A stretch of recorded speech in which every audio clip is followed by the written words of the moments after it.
오늘 본문을 보니까 좀 이상하지 않으세요? 주로 겨울에 많이 듣는 설교인데 무슨 말인지 잘 모르시죠? 성탄절쯤에 많이 나올 법한 본문입니다. 뜨거운 여름에 이 본문을 보기가 쉽지 않은데요. 저는 오늘 동방박사 이야기들을 여러분들과 함께 나누면서 인생 여정길에 대해서 좀 간략하게 은혜를 나눠보고자 합니다. 예수님의 탄생도 좀 중요하지만 오늘 제가 포커스를 맞추고 싶은 것은 동방박사가 예수님을 찾아 떠나는 그 여행길, 그리고 그 여행길 가운데 어떠한 일들이 있었는지를 좀 살펴보고, 우리 또한 인생길 가운데 동방박사의 이런 모습들을 통해서 무엇을 좀 붙잡고 어떤 교훈을 가지고 우리가 살아야 할지를 좀 봤으면 좋겠습니다.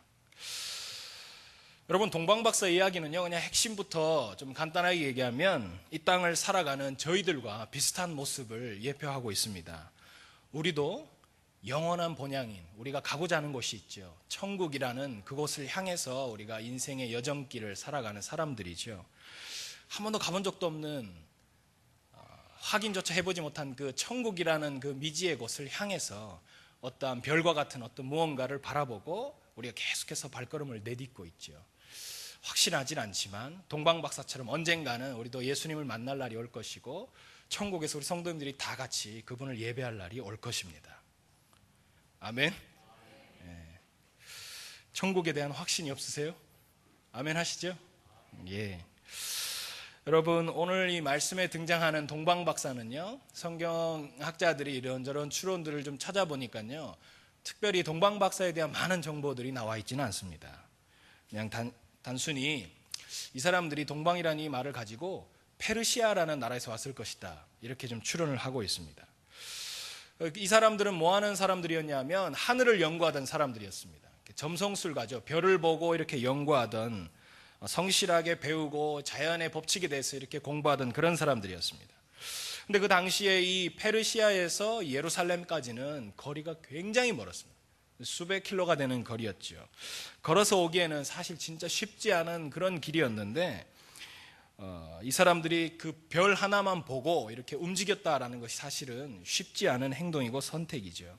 근데 이 사람들이 예수님을 찾아가는 이유가, 예수 그리스도라는 아기 왕을 찾아가는 이유가 굉장히 단순합니다. 그리고 조금 이제 저희가 마음이 쉽게 받아들여지지 않는 이유인데요. 그건 뭐냐 하면 그 왕을 찾아가서 그 왕을 경배하고 그 왕에게 내 가진 모든 예물들을 드리고 예배하려고 찾아간다라는 것입니다.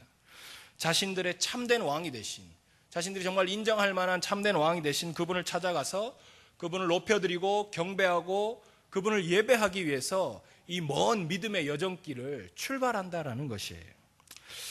여러분, 동방박사들이 큰 별을 보고 말았습니다. 자기가 살던 동네에서.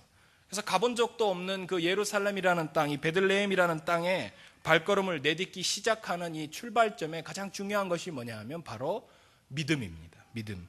별의 나타남, 그리고 예언서에 적혀 있는 그 계시, 참된 메시아, 또 만왕의 왕 되신 구세주가 이제 나신다라는 그 사실을 믿었다라는 것이죠.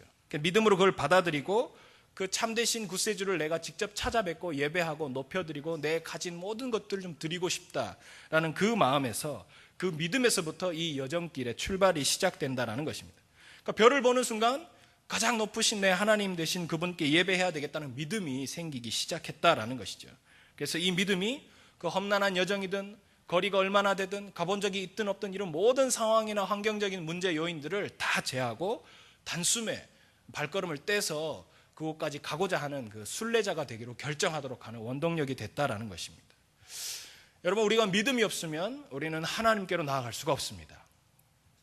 우리가 믿음이 없으면 우리 또한 천국으로 가는 이 땅에서의 여정길에서, 이 순례 여행에서 시작조차 할 수가 없다라는 것이에요. 발걸음을 뗄 수가 없다라는 것입니다.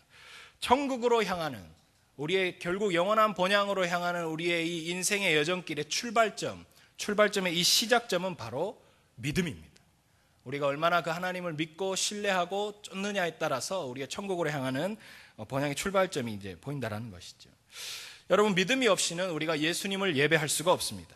또 믿음이 있어야지만 우리가 그분을 만날 수가 있고, 우리 안에 있는 믿음으로 말미암아 우리가 예수님을 높여드리고 예배할 수 있는 것입니다.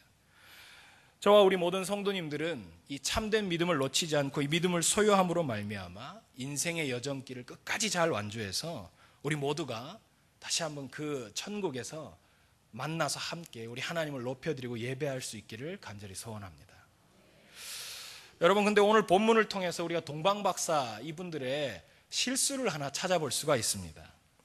동방을 떠나서 여행길에 오른 박사들이 어디에 도착하냐 하면 예루살렘에 도착합니다. 그래서 이렇게 와서 이제 묻는 장면이 나오죠. 유대인의 왕이 나신 곳이 어딥니까? 라고 이제 질문을 하는 장면입니다. 2절이죠. 이 사람들이 먼 길을 쫓아서 별을 보고 이렇게 잘 왔습니다. 근데 와서 마지막 유대 땅에 왔는데, 유대 땅에 와서는 예루살렘이라는, 즉 그 수도에 찾아간 것이에요. 그러니까 지금으로 치면, 우리나라로 치면 한국까지 와서 서울로 직행한 것입니다. 믿음으로 별을 보고 멋지게 출발해서 긴 여정길을 찾아왔지만 이 사람들의 이성적인 사고 때문에 별을 놓친 것이에요. 별을 보고 쭉 오다가 다 와서, 한국에 다 와서는 이제는 별 볼 거 없어, 왕이 나신 곳이 당연히 서울이겠지 라고 생각한 것이에요. 이스라엘 땅에 도착했습니다. 거의 다 와가지고는 그 높으신 분이 설마 베들레헴이라는 총구석에서 태어났을 리가 있나 라고 생각했을 것이에요. 이성적인 사고가 있었던 것이죠. 별을 보고 끝까지 믿음으로 쫓아갔어야 됐는데 유대인의 왕이 태어났으니까 당연히 유대인들을 다스리고 있는 왕가가 예루살렘에 있고, 그 다음에 왕이라는 것은 계속 세습이 되어지는 것이니까 당연히 이 땅에 왔으니, 이 별이 이 정도까지 왔으니 이제 볼 필요 없어, 예루살렘에 가면 될 거야, 거기에 왕가가 있으니까 글로 가야지라고 생각했던 것 같아요. 그래 가서 당연히 왕가에서 예루살렘 도시에서 탄생할 것을 생각하고 이제 가서 묻기 시작한 것이죠. 여기에 왕이 어디 있느냐. 그러니까 이제 난리가 난 것이죠. 헤롯 왕이 막 소동이 일어나고 온 예루살렘이 이제 막 큰 혼란이 오기 시작했다라는 것입니다. 여러분, 이런 이성적인 생각, 이 믿음으로 갖고 출발하다가 마지막에 와서 끝까지 완주하지 못하고 자기 생각, 자기 판단이 들어가기 시작하니까 결국 하나님이 인도하신 그 길에서 길을 잃어버리고 만 것이죠. 동방박사들의 시선이 믿음에서 출발했지만 이성적인 사고와 자기 개인적인 그 생각들이 들어오기 시작하니까 다른 곳으로 가게 했다라는 것입니다. 여러분, 우리가 참된 믿음을 소유하면서 살아가는데, 우리가 믿음을 소유할 때에 우리가 반드시 캐치해야 할 것 중에 하나는 내가 가지고 있는 그 이성적인 이 판단, 이런 것들을 제해야 하는 것이에요. 잘 알고 있다고 하더라도, 내가 너무 익숙한 것이라 하더라도 우리가 하나님 바라보는 것 이외에 다른 곳으로 혹시나 시선을 떼기 시작하면 문제는 그때부터 일어나는 것입니다. 그리고 우리가 그때부터 길을 잃어버리기 시작하는 것이에요. 자기들 생각에는 당연히 이곳에 왕이 태어났겠지라고 생각했을 것입니다. 그러나 그런 생각 때문에 지금 이 예루살렘이, 오늘 본문에 보니까 온 예루살렘이 소동하고 지금 혼란이 오고 지금 큰 어려움이 이제 봉착한 것이죠. 그게 마태복음 오늘 읽으셨던 2장 3절 말씀이죠. 온 예루살렘이 듣고 소동한지라. 여러분, 하나님의 뜻은 믿음으로 받아들여야 됩니다. 그리고 믿음으로 쫓아야 되고 믿음으로 해석하고 그 믿는 그대로 우리가 행동으로 옮겨야 하는 것이죠. 별의 계시를 보고 순례자의 삶을, 이제 순례자의 여정길을 이제 시작했습니다. 그러나 안타깝게도 마지막에 자기 이성적인 판단이 딱 들어오기 시작하니까 그 순례의 여정의 길이 확 바뀌고 혼란이 오기 시작하는 것이죠. 여러분, 우리가 끝까지 도착하기 전까지는 도착한 것이 아니에요. 우리가 우스갯소리로 그런 얘기 하잖아요. 연애를 실컷 하고 뭐 열심히 사랑해도 식장에서 손잡고 결혼식 끝날 때까지는 끝난 게 아니다.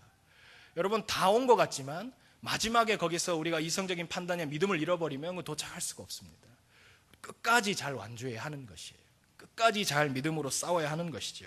끝자락에 와서 마음을 놓아버리고 하나님의 인도하심을 살짝 외면하는 그 순간 완전히 길을 잃어버리는 것입니다. 여러분, 우리가 살아가는 동안에 우리는 실수할 수 있습니다. 얼마든지. 우리가 굳은 믿음을 늘 잡기가 어렵죠. 하지만 오늘 본문을 통해서 우리가 반드시 붙들어야 할 분명한 사실 하나는, 믿음으로 하나님의 인도하심에서 눈을 떼면 결코 안 된다라는 것입니다. 우리가 믿음으로 하나님께 시선을 고정했다라고 이제 결정했다라면 더 이상 다른 것 본다거나 내 사고나 내 판단이나 이런 내 생각들이 들어가기 시작하면 이제 하나님의 인도하심에서 점점 흐려진다라는 것이, 우리가 끝까지 예수님만 바라봐야 천국에 다다를 수 있습니다. 우리가 끝까지 예수님만 붙들고 믿어야지만 우리가 원하고자 하는 그 본향에 갈 수 있다라는 것이죠. 여러분, 헤롯 왕은요, 대제사장과 또 백성의 서기관들을 이제 다 불러 모았습니다. 똑똑한 사람들 다 불러 모았습니다. 그래서 이제 얘기하는 것이죠. 유대인의 왕이라고 불리우는 그 예수가 예언서에 찾아봐라 어디에 나오느냐, 이 양반이 도대체 어디에 태어나도록 되어 있느냐 다 찾아봐라 이렇게 이제 얘기를 하는 것이 오늘 본문에. 그러자 동방 박사들이 와가지고 지금 왕이 났다고 하니까 니네 한번 찾아봐라, 빨리 이제 정보를 갖고 와라 이렇게 얘기했습니다. 이제 헤롯으로서는 가만히 있을 수가 없었죠. 멀쩡한 왕이 내가 여기 있는데 또 다른 왕이 있다고 저 동방에서 박사들이 와가지고 그에게 경배를 하겠다고 하니까 기가 막힐 노릇인 것이었죠. 그래서 이제 찾아보니까 이 수많은 사람들이 예언서를 하나 가지고 왔습니다. 그 말씀이 미가서 5장 2절 말씀이죠. 그게 오늘 본문에 나오는 말씀입니다. 그 사람들이 대답하기를 기록된 바 베들레헴에 있습니다. 그 예수라는 사람이 베들레헴에서 날 것처럼 기록되어져 있습니다. 이렇게 얘기하는 것이에요. 여러분, 우리가 헤롯 왕이 지금 어떤 왕인지를 우리가 먼저 좀 살펴볼 필요가 있습니다. 여러분, 헤롯 왕은요 순수한 유대인이 아니었어요. 유대인이 아닌데 지금 유대 땅을 다스리는 것이에요. 그러니까 쉽게 얘기하면 제주 지역을 다스리는 제주도지사가 제주 사람이 아닌 것이에요. 제주 사람이 아닌데 여기 와서 제주 땅을 다스리고 있습니다. 이 사람은 에돔 출신입니다. 오늘 우리 오전에 우리 설교 들었던 야곱 이야기에 나오는 형님 있죠. 에서가 이제 나가서 이렇게 가문을 이루어서 이렇게 점점 이렇게 자기 민족을 만들어낸 그 민족이 에돔이란 민족인데 에돔 출신입니다. 그런데 이 왕의 헤롯 왕의 선조들이 개종하면서 유대인이 됐어요. 그러니까 반쪽짜리 유대인이 된 것이죠. 그래서 이방인이 사실 그 땅을 다스린다는 게 사실 쉽지 않습니다. 그래서 이게 뭘 의미하냐면 이 사람이 그만큼 권력욕이 많고 그다음에 정치적인 수완이 굉장히 뛰어났다라는 것이에요. 이 사람이 유대인들의 환심을 살려고 자기 부인을 얻었는데 그 부인이 하스몬이라는 왕가의, 그러니까 이스라엘을 다스리던 이스라엘의 왕가의 딸과 결혼을 했어요. 정치적인 결혼을 한 것이죠. 그래서 이제 유대인들의 환심도 사고 또 마음을 좀 살려고 그렇게 했던 것 같아요. 또 이제 로마 정부의 다스림을 받고 있었죠. 결국은 제일 위에가 이제 로마 정부인데 로마 정부와 또 유대인들과도 우호적인 관계를 유지하기 위해서 굉장히 많이 노력했던 사람입니다. 여러분, 지중해 연안의 항구 도시 가이사랴라는 지역을 여러분 성경을 보다 보면 들으실 수 있을 겁니다. 가이사랴. 이게 뭐냐면 가이사라는 그때 당시에 총독에게 경의를 표하기 위해서 그 항구 도시를 만든 다음에 가이사랴라고 이름을 지어버렸습니다. 이 사람이. 그리고 또 사마리아나 여리고 같은 우리 성경에 자주 등장하는 이 도시를 재건했어요. 다시 새롭게 이제 빌드업하면서 이제 이스라엘 사람들의 환심을 좀 얻으려고 노력했던 사람이죠. 근데 이제 이렇게 권력욕이 많은 사람이다 보니까 잔혹한 삶을 살았어요. 자기 왕권을 누가 노린다라고만 생각되면 다 죽이기 시작하는 것이에요. 이 사람이 얼마나 참혹했냐면 왕비의 남동생이죠. 그러니까 자기 부인의 남동생, 처남이죠. 처남도 죽이고 나중엔 자기 두 아들도 죽입니다. 자기 자녀도 죽여요. 그리고 결국 마지막에는 자기 부인도 죽이고 어머니도 죽입니다. 그러고 나서 이제 이 사건이 있은 이후에 예수님이라는 이 진짜 참된 왕이 나타난 소식 때문에 온 그 땅에 유아 학살 명령을 내렸습니다. 그건 이제 성경에 나오죠. 그래서 어린아이들, 2살 미만의 어린아이들은 다 죽여라. 그래서 다 죽게 되는 그런 안타까운 사건이 일어나죠. 그렇게 잔인한 왕이었습니다. 그런 잔인한 왕이 있었으니까 소동이 일어나고 환란이 찾아오고 그 지역에 어려움이 찾아오는 건 당연한 것이죠. 이 동방 박사들이 하나님의 뜻을 믿음으로 받아들이지 못하고 마지막에 와서 자기 뜻으로 이렇게 탁 행동하다 보니까 그 땅에 이런 안타까운 일들이, 어지러운 일들이, 소동이, 혼란이 이제 일어나기 시작한 것이죠. 여러분, 우리가 살아가면서 이런 소동 혹은 이런 혼란, 이런 어려움들, 이런 것들 좀 사전에 예방하고 이런 문제들 앞에서 우리가 흔들림 없이 살아가려면 그럼 어떻게 해야 할까요? 그러려면 우리가 오늘 말씀에 나온 것과 같이 별이라는 것, 이 별의 안내를 온전히 우리가 따르면서 순종해야 하는 것입니다. 그래야 우리의 삶에 요동함이 없습니다. 여러분, 박사들은 자기 판단에 의해서 별을 놓쳐버렸습니다. 그래서 갈 길을 잃어버렸습니다. 이 예루살렘이라는 화려한 도시에서 왕을 찾는다고 시간을 다 잃어버렸습니다. 그러나 그곳에 왔지만 그들이 찾던 참된 왕은 없었습니다. 그래서 다시 별의 안내를 받고 다시 출발하기 시작하는 것이죠. 여러분, 소동이나 문제나 환란 속에서 다시금 본질이 되시는 별의 계시를 수용하고 믿음으로 따르면서 다시 또 이렇게 출발하게 되는 것입니다. 2장 9절에 보니까요, 박사들이 왕의 말을 듣죠. 이제 왕이 서기관들과 사람들 불러 모아서 조사해 보니까 예수라는 분이 베들레헴에 난다고 하더라 라는 정보를 이제 주면서 동방박사에게 가봐라 베들레헴에 라고 이제 보냅니다. 경배하려고 보내는 게 아니겠죠. 가서 이제 정찰하라는 식으로 보낸 다음에 동방박사도 죽이고 예수라는 왕도 죽이려고 아마 계략을 하고 그랬던 것이겠죠. 그래서 베들레헴이라는 지역으로 보내는 이 정보를 이제 흘려보냅니다. 결국 그 정보를 듣긴 했지만 오늘 말씀을 보니까 박사들은 다시금 별의 안내를 따라서 발걸음을 옮기기 시작합니다. 사랑하는 성도 여러분, 우리는 우리의 삶을 이끄시고 인도하시는 이 별을 온전히 바라볼 때에 우리가 안전하게 하나님 나라에 들어갈 수가 있습니다. 여러분 2장 10절에 보니까요, 그들이 별을 보고 매우 크게 기뻐하더라 라는 구절이 있습니다. 여러분 별이 안내하는 대로 가야지만 우리가 길을 잃어버리지 않습니다. 별을 끝까지 놓치지 않고 바라봐야지만 우리의 목적지를 향해서 다다를 수 있습니다. 우리가 별을 놓치지 않고 끝까지 주목하고 그 별만 따라가야지만 우리 안에 이런 큰 기쁨이 임한다라는 것이죠. 그렇게 될 때에 우리의 삶에 소동이나 환란이나 어려움이 찾아오지 않는다라는 것입니다. 그러나 우리의 이성적인 판단이나 상황이나 환경 때문에 내 마음대로 살려고 하는 그런 자아들이 자꾸 올라오기 시작하면 그때부터는 내 삶을 인도하던 그 별이 희미하게 보일 수밖에 없는 것입니다. 여러분 단순한 믿음으로 우리의 삶을 내어 맡기는 것이 중요합니다. 주님께서 허락하시는 그 별이 빛을 발하고 제대로 보이는 그 빛 아래 우리가 우리의 삶을 제대로 맡겨야지만 말로 다 할 수 없는 오늘 본문에는 이 충만한 기쁨이 우리 삶에 임하는 것이죠. 우리의 인생을 그렇게 온전히 내어 맡길 때 맛볼 수 있는 기쁨인 것입니다. 그렇다면 지금 제가 계속 얘기하고 있는 이 계시의 별, 우리가 쫓아가야 할 이 별의 의미는 무엇일까요? 이 별에 대해서는 제가 오늘 두 가지만 딱 나누고 말씀을 정리하고 싶은데요. 우리가 쫓아가야 할 이 별의 의미 첫 번째는 말씀입니다. 성경 말씀을 찾아보면 베들레헴 작은 고을에서 한 다스리는 자라면서 본문의 6절에 나오죠. 미가서 5장 2절 왕이 탄생한다는 예언이 나옵니다. 그 예언의 말씀이 적혀 있습니다. 사랑하는 성도 여러분, 우리가 인생을 살아가면서 우리의 인생의 발걸음이 어디로 옮겨야 할지, 어떤 것들을 선택해야 할지 우리가 고민하고 염려할 때마다 우리가 늘 지표로 삼아야 할 기준이 될 나침판이 되어야 할 것이 무엇이냐면 바로 이 하나님의 말씀이 되어야 하는 것입니다. 말씀이 바로 우리의 인생을 이끌어가는 별입니다. 진리 되신 말씀을 따라서 이 빛 되신 말씀을 비추어서 여러분 삶을 내어 맡기기 시작할 때 우리의 인생이 명확하게 하나님 인도하시는 대로 우리의 본향으로 갈 수 있는 것입니다. 여러분 하나님의 말씀을 앞세워야지만 우리가 길을 잃지 않습니다. 내가 앞서가기 시작하고 말씀이 뒤따라오면 길을 잃어버리는 것이죠. 말씀에 우리의 시선을 고정하고 여러분의 삶의 소동이나 어려움이나 문제를 말씀에 계속 이렇게 집중하고 있어야 하는 것입니다. 인생에 많은 소동이 일어나고 환란이 오고 어려움이 찾아오지만 그럴 때마다 소망이 되신 주님께서 진리 되신 이 하나님의 말씀을 통해서 여러분의 삶을 책임지시고 이끄시고 인도하는 것입니다. 두 번째로 이 별이 의미하는 것이 뭐냐면 예수님 자신입니다. 여러분 계시록 22장을 보니까요, 이런 말씀이 있습니다. 나 예수는 교회들을 위하여 내 사자를 보내어 이것들을 너희에게 증언하게 하였노라. 나는 다윗의 뿌리요 자손이니 곧 광명한 새벽별이라. 예수님 자기 자신을 새벽별로 계시하고 계십니다.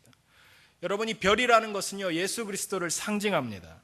우리가 다른 것을 바라보지 말고 믿음의 주요 온전케 하시는 이인 우리가 예수님만 계속 바라봐야 우리가 인생의 다다를 우리가 가야 할 그 본향에 갈 수 있다라는 것이죠. 오직 우리가 별이 되신 광명한 새벽별이 되신 우리 예수 그리스도만 바라봐야 한다라는 것입니다. 그리스도가 별빛이 되어서 우리 인생의 어두운 부분을 비추시고 이끌어 주시는 것입니다. 여러분 불신앙의 자리에서 믿음의 자리로 이끌어 주시는 것이 바로 이 별이 되신 우리 예수님을 바라볼 때 가능한 일인 것입니다. 예수님은 별빛처럼 빛나시는 세상의 빛이 되시는 분이십니다. 어디서든지 볼 수 있는 빛이 되시는 분이십니다. 우리는 그냥 그저 그 빛만 보고 따라가면 되는 것입니다. 여러분과 저는 오직 이 광명한 새벽별이 되신 예수님의 그 빛을 보고 그분의 안내를 따라서 걸어가기만 하면 되는 것입니다. 진리 되신 하나님의 말씀과 빛이 되신 우리 예수 그리스도를 따르는 것이 우리가 인생을 살아가는 참된 믿음의 여정길에 올바른 우리 신앙의 자세요 모습인 것입니다. 여러분 믿음의 여정의 그럼 이제 하이라이트는 무엇일까요? 이제 마지막에 도착을 하겠죠. 믿음으로 우리가 발걸음을 떼고 별을 쫓아서 가다 보니 이제 예수님을 만나게 됩니다. 예수님을 만나게 돼서 우리가 해야 될 일이 뭘까요? 천국에서 우리가 해야 될 일이 뭘까요? 저는 어릴 때 천국에 대해서 제가 지난번에 한번 얘기 드린 적 있나 모르겠지만 천국에 대한 많은 오해들이 있었습니다. 제가 어릴 때는 천국이 그냥 황금으로 뒤덮여서 매일 즐거운 게임만 하고 맛있는 것만 매일 먹고, 저 어릴 때 막 초등학교 다닐 때 그냥 삼겹살만 매일 구워 먹고 이런 데가 천국인 줄 알았거든요. 근데 여러분 성경학교 갔더니 우리 선생님이 그렇게 얘기하는 것이에요. 천국은 매일매일 하나님을 예배하고 찬양하는 곳이란다. 매일매일 찬양이 끊이지 않고 예배가 끝나지 않는다라는 것이에요. 제가 그 여름 성경학교 때 그 이야기를 듣는데 얼마나 제 가슴이 답답하든지, 예배가 끝나지 않는 곳이 천국이면 제가 천국에 가야 될 이유가 있는가 라는 그런 생각에 제 마음이 너무 어려웠던 적이 있었습니다. 여러분, 동방박사가요 그 먼 여정을 어렵게 찾아가서 예수님을 만나는데 제일 먼저 하는 일이 뭐냐 하면 예수님을 예배하는 것입니다. 그분 앞에 엎드리는 것이죠. 그분 앞에서 가장 귀한 것들을 내어드리기 시작하는 것입니다. 여러분, 우리는 보통 예배 드릴 때에 많은 사람들이 받아 누리는 것에 포커스를 많이 둡니다. 저는 예배에 가서 은혜 받고 싶어요. 저는 예배에 가서 치유를 경험하고 싶습니다. 회복을 누리고 싶습니다. 평안을 누리고 싶습니다. 삶의 문제가 해결되었으면 좋겠습니다. 물론 그것도 예배의 중요한 측면입니다.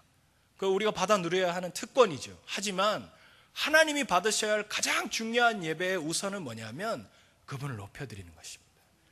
그분을 높여드리는 것입니다. 그분을 경배하는 것이죠. 여러분, 예배의 가장 절정은 하나님만 높이는 것입니다. 하나님께 찬양과 경배와 영광을 올려드리는 것입니다. 우리가 이 믿음의 여정으로 순례의 길을 계속해서 걸어가면서 천국을 가야 하는 가장 중요한 이유 중에 하나는 영원히 그분을 찬양하고 높여드리고 예배하면서 그분과 교제하기 위해서입니다. 가서 맛있는 거 먹고 황금집에서 편하게 살면서 놀면서 그렇게 살려고 하는 것이 아니라 그분을 예배하기 위해서 가는 것이죠. 여러분, 엎드려 경배하는 동방박사의 모습을 보세요. 예수님을 높이려는 모습이 담겨져 있습니다. 예수님이 얼마나 귀하고 가치 있는지 자기들의 인생에 가장 귀한 것들을 가지고 왔습니다. 황금과 유황과 몰약을 드리기 시작합니다. 이것은 예수님에 대한 이 동방박사의 신앙 고백과 같은 것이지요. 모든 것을 아낌없이 다 드리는 것입니다. 예배를 통해서. 여러분, 이런 예배자들의 인생을 하나님이 책임지십니다. 오늘 본문 말미에요, 이 사람들의 인생을 하나님이 어떻게 책임지시는지 아주 멋진 구절이 나옵니다. 12절이죠. 여러분, 꿈을 통해서요 헤롯에게로 돌아가지 말라는 하나님의 뜻이 전해집니다. 잔혹한 헤롯 왕이 여러분 다시 이 사람들이 예수님 만나고 돌아왔습니다, 예수님 베들레헴에 있었습니다 라고 얘기하면 어떻게 됐을까요? 동방박사들의 목은 다 날아갔겠지요. 그리고 베들레헴이 초토화됐을 것입니다. 베들레헴의 아기를 가진 모든 집들은 싸그리 다 목이 다 날아갔을 것입니다. 난리가 났을 것이에요. 근데 이렇게 하나님을, 예수님을 경배하고 높여드린 이 동방박사들 이제 돌아가려고 하는데 하나님이 꿈을 주시는 것이에요. 꿈에 나타나서 너네 다른 길로 가야 된다, 이 길로 가면 죽는다, 이렇게 말씀하는 것이에요. 여러분, 근데 중요한 게 하나 있습니다. 여러분들은 사실 이런 자료가 있는지는 모르겠지만 이때 당시의 지도를 살펴보면요 길이 하나밖에 없습니다. 결국은 다시 예루살렘으로 돌아가는 길이 하나밖에 없어요. 배경 주석을 살펴보니까요 길마다 로마 병정들의 초소들이 다 세워져 있었습니다. 동방박사들의 발걸음이 안 걸릴 수가 없어요. 근데 이 사람들은 그럼 어느 길로 가는 것일까요? 제가 이 지도를 보다가 정말 깜짝 놀랄 만한 길을 하나 발견했습니다. 여러분이 그 지도를 찾아보시면 점선으로 된 길이 하나 나옵니다. 딱딱딱딱 점으로 찍힌 길이 있죠. 이게 뭐냐 하면 와디라고 합니다. 와디, 건곡이라고 하는 지형인데요, 비가 와야지만 만들어지는 길입니다. 비가 올 때 이 사막에 물의 하천이 흐르면서 계곡이 생기고 골짜기가 생기는 것이에요. 그러면서 비가 이제 오기 시작하면 물길이 되어버리고 비가 그치면 그 물길로 인해서 만들어져 있는 그 길이 나는 것이에요. 이걸 와디라고 하는데, 이 길이 사람들은 너무 이 길이 험하고 그래서 사실 이 길로는 많이 다니질 않았습니다. 근데 점선으로 이렇게 탁탁탁탁 나 있죠. 근데 이 길을 하나님이 열어주신 것 같아요. 이 동방박사들을 구원하기 위해서 하나님이 이 길을 열어주신 것 같아요. 비를 주시고 하천을 이렇게 해서 물길을 열으시기 와디 지형을 통해서 다른 길로 돌아갈 수 있도록, 헤롯 왕을 만나면 니네 죽는다, 하나님 그렇게 길을 인도하시는 것이죠. 여러분, 이것이 하나님의 선하신 인도하심입니다. 하나님을 신뢰하는 자들에게 열어주시는 약속의 길인 것이지요. 하나님을 바르게 예배하는 자들을 책임지시는 하나님의 방법인 것입니다. 사랑하는 여러분, 하나님을 예배하는 자들은, 하나님을 바르게 경배하고 하나님만을 높이려 하는 사람들은, 하나님을 애타게 찾으면서 하나님을 사모하는 그런 사람들은 하나님께서 책임지십니다. 하나님의 방법대로 그들의 삶에 놀라운 길들을 예비하시고 일으키시고 그렇게 인도해 가시는 것입니다. 여러분, 말씀을 마무리하려고 합니다. 우리도 사실은 동방박사처럼 이 땅에서 믿음의 여정을 살아가는 사람들 아니겠습니까? 하나님의 사람들로서 우리가 끝까지 주님을 신뢰하면서 빛 되신 주님, 말씀이 되신 진리 되신 우리 예수님, 그분만 바라고 쫓지 않는다라면 우리는 결코 예수님을 만날 수가 없을 것입니다. 우리가 다다르고자 하는 그 본향에, 그 천국에 갈 수가 없을 것입니다.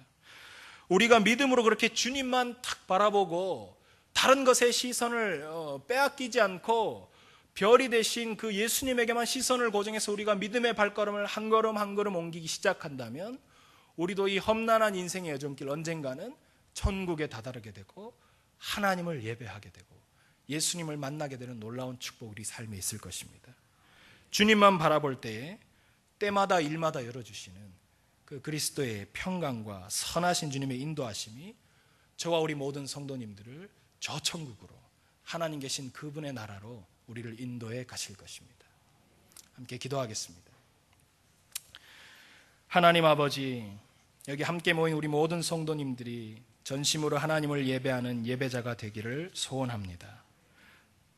빛이 되신 우리 하나님만, 진리 되신 그 말씀만 쫓으며 살아가는 저희 모든 사람들의 인생의 여정길 될 수 있도록 주님 축복하여 주십시오.